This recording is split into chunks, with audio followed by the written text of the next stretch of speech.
સિંહ લબારું જોઈ નવાઈ પામી. તેણે પૂછ્યું, આ બકરીનું બચ્ચું જીવતું કેમ લાવ્યા? શું તે આપણો શિકાર નથી?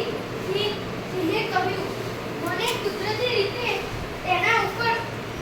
તેના ઉપર હિત ઉપજ્યું, એટલે તેને મારી ન શક્યો.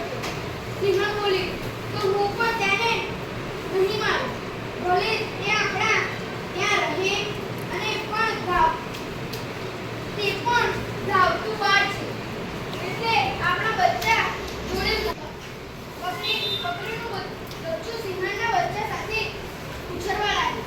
બંને બચ્ચા સાથે દૂધ પીએ, સાથે રમે અને આનંદ કરે.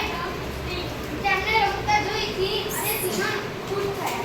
બકરીનું બચ્ચું પણ બંનેની હૂંફ મળતા ખુશખુશાલ હતું. સમય પાણીના રેલાની જેમ વહેવા લાગ્યો.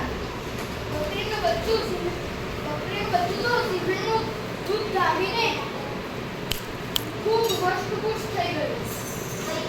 હવે